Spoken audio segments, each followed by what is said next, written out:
शहजाद साहब, एक जानिब इकोनॉमिक कंडीशंस जो दिखाई दे, दूसरी जानिब IMF ने गवर्नेंस के मसाइल भी सामने रखे हैं, जिसमें करप्शन है, करबा परवरी है, एहतसाब के निज़ाम को बहुत ज़्यादा क्रिटिसाइज़ किया गया है कि वो कितना कमज़ोर है। अब ये जो मसाइल हैं, इन्हें हल किए बगैर तो किसी भी सूरत आपके जो माशी असरात हैं वो कहीं पहुँचने मुमकिन नहीं है। इन्हीं मसाइल से, यानी कि जिनका जिक्र किया गया है, सियासी और माशी फ़ायदा उठा रही है जो हुकूमत इस वक्त बैठी है, क्या वो इन मसाइल को हल करेगी फिर? नहीं, देखिए, बुनियादी बात करते हैं ना आपके, वरना फिर दो तीन हिस्से बन जाएंगे सवाल के। आप असल में आपके सवाल में जो खोज है वो सियासी इस्तेहकाम के बारे में है कि सियासी इस्तेहकाम इस मुल्क में कैसे आ सकता है हमारे मुल्क में। और एक रास्ता आपने तजवीज़ किया है कि अगर माशी इस्तेहकाम आ जाएगा तो फिर सियासी इस्तेहकाम आ जाएगा। ये आपका हाइपोथेसिस है जो कि आपने बताया अपने सवाल के अंदर। तो सबसे पहली बात तो ये है कि जो कि मेरे पहले दो साथियों ने जिस तरीके से कहा कि सियासी इस्तेहकाम को डिफाइन करना बहुत लाजमी है कि सियासी इस्तेहकाम आप किसको कह रहे हैं या हम क्या समझते क्या हैं, सियासी इस्तेहकाम क्या होगा। यानी अगर तो ये देखा जाए, और अभी रजा ने बताया कि जिस तरीके से, और जैगम ने भी उसका जिक्र किया कि जिस तरीके से पहली हुकूमतें अभी तक हमारा जो तजर्बा माजी का रहा उसके अंदर तो हर वक्त एक तगदौर रहती थी कि फौज कब इस्टेब्लिशमेंट बीच में इंटरवीन करेगी, कब हुकूमत का खात्मा होगा, हुकूमत अपना टाइम भी कर पाएगी या नहीं कर पाएगी, वगैरह वगैरह। तो ये मुश्किलें, मसाइल, फिर मार्शल लॉ का दौर, ये सारी चीज़ें रहीं। तो जाहिर है कि उस वक्त तो ये टसल थी बहुत बड़ी एक सिविल और मिलिट्री के अंदर जो कि सियासी इस्तेहकाम नहीं आने दे रही थी। जैसा रजा कह रहे थे, आज के दिन में वो इस किस्म का कन्फ्रंटेशन और वो जो है वो चीज़ तो नहीं है। तो उस लिहाज से देखा जाए तो जितना इस्तेहकाम आज सियासी इस्तेहकाम है, इस तरह का सियासी इस्तेहकाम तो पाकिस्तान को 77 साल में नसीब नहीं हुआ। तो मुझे नहीं मालूम कि आपका सियासी इस्तेहकाम से मुराद क्या है। गो कि आपने एक हल्का सा PTI का इशारा दिया बीच में कि उनका किस तरीके से, लेकिन मुझे ये नहीं समझ आई कि PTI का ना होना सियासी इस्तेहकाम होगा या उसका होना और मेन स्ट्रीम हो जाना और अपने मेन लाइन में आना। तो जाहिर है कि फिर अगर हम उस तरीके से बात करेंगे तो फिर तो बहुत सारी चीज़ों को और भी मुनासिब तरीके से चलना होगा, जिस तरीके से कि हमारे आइन के अंदर दिया हुआ है, कानून है, रूल ऑफ लॉ है। लेकिन हम एक मुश्किल दौर में से गुजर रहे हैं जिसके अंदर कि हमारा माशी जो पहलू है वो बहुत ज़्यादा इस वक्त हावी है हमारी सोच के ऊपर, और सियासी सोच पीछे थोड़ी रह जाती है। तो इसलिए ये बहुत लाजिम है कि हम ये साबित ये पहले ये बताएं कि सियासी इस्तेहकाम से मुराद क्या है। दूसरी बात, सियासी इस्तेहकाम अगर हम बोलें कि आज सबसे ज़्यादा है तो इससे ज़्यादा सियासी इस्तेहकाम आपको UAE में मिलेगा, सऊदी अरेबिया में मिलेगा, चीन में मिलेगा, जहाँ पर के एक फैमिली है जो रूल करती है और माशाल्लाह माशी तरक्की बेइंतहा है। वहाँ पे पार्टी है, कम्युनिस्ट पार्टी ऑफ चाइना, वो है, और कमाल की माशी तरक्की है। तो हम थोड़ा बहुत सोच को अपनी को बदलना पड़ेगा और देखना पड़ेगा कि हम किस किस्म की सियासत चाहते हैं, हम किस किस्म का इस्तेहकाम ढूंढ रहे हैं, और फिर उसके हिसाब से जो मईशत बनती है या जो बनेगी उसको फिर हम कैसे आगे लेके चलते हैं। माशी तौर पे बहुत सारी चीज़ें कही जा सकती हैं। आपने कहा कि ये कैसे होगा, गवर्नेंस, हर जगह सब जगह ये चीज़ें होती हैं, लेकिन उनको किसी तरीके से किसी न किसी पैमाने पे काबू किया जाता है। लेकिन जो बड़ी बात है वो जो आजकल के दौर में जिस तरीके से ट्रंप के आने के बाद ये जो दुनिया की ट्रेड को आगे पीछे धकेल दिया गया, और कहते हैं कि 1.5 से 2% तक हमारी जो दुनिया की ट्रेड है उसके अंदर बहुत बड़ी कमियां ऑलरेडी इस्टेब्लिश हो चुकी है। इसके बाद के आने वाले वक्त क्या बताएंगे ये हमें समझ नहीं है। लेकिन ख्याल ये किया जा रहा है कि जो एक्सपोर्ट बेस्ड मईशत होती थी, और ये मैंने कल परसों गालिबन कहीं पढ़ा, हमारे जो मिनिस्टर फॉर प्लानिंग है एहसन, वो कह रहे थे, उन्होंने कहा कि हमें एक्सपोर्ट बेस्ड अपनी मईशत को बढ़ाना पड़ेगा। दुनिया ये कह रही है कि एक्सपोर्ट पे अब आप डिपेंड नहीं कर सकते।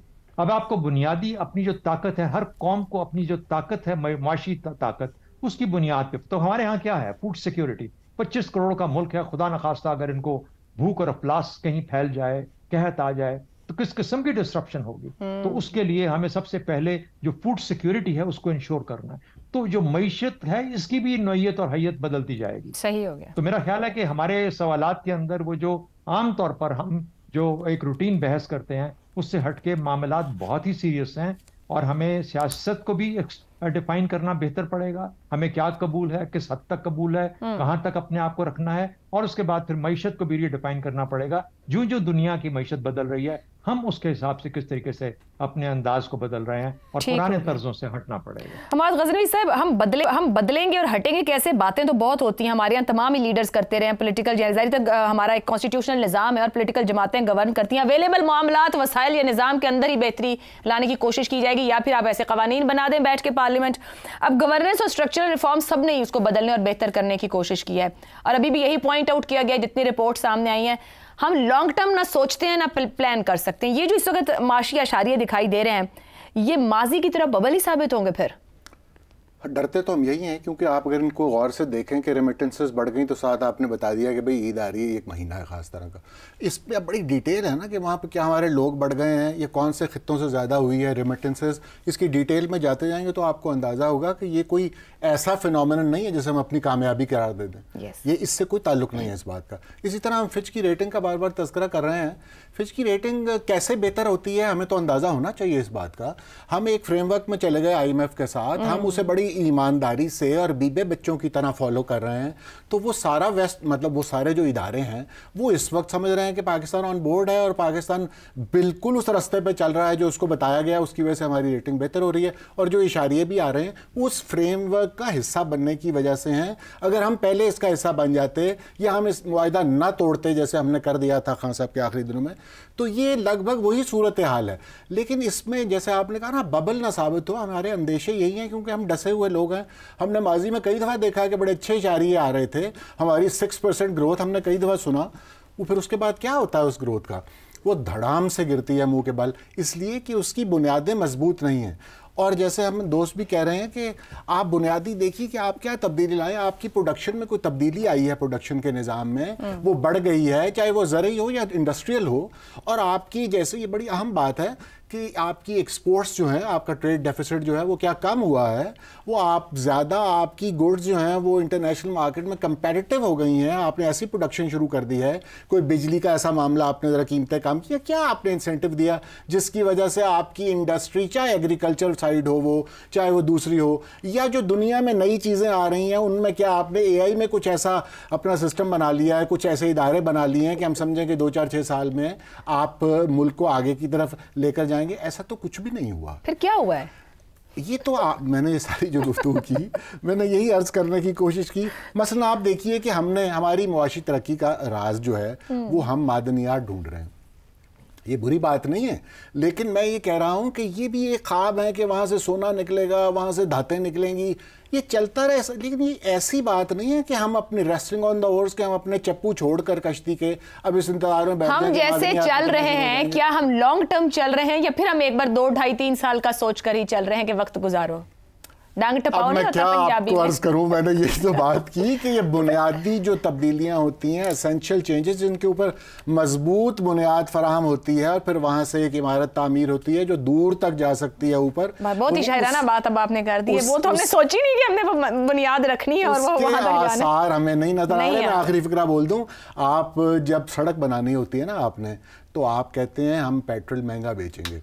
یہ ہمارے حال، ہمارے پاس پیسے ہی نہیں ہیں. یعنی آپ کم از کم شو یوں کرتے ہیں، باقی سڑکیں تو پتہ نہیں کن پیسوں سے بنی تھیں، لیکن ہمارا ایک معاہدہ ہے عوام کے ساتھ، ریاست کا یا حکومت کا کہہ لیجئے. معاہدہ یہ ہے کہ ہر 15 دن کے بعد ریوائز ہوں گی پیٹرول کی پرائسز، اور جب پیٹرول کی پرائسز دنیا میں کم ہوں گی تو عوام کو کم قیمت پہ پیٹرول ملے گا اس کے مطابق. لیکن وہ معاہدہ توڑ دیا جاتا ہے. یہ ہمارے معاشی حالات کی وجہ سے ہی ہوتا ہے نا. یہاں اور بہت سے معاہدے نہیں رکھے گئے بلکہ عوام کے ساتھ تو کیا کوئی معاہدہ جاتا ہے.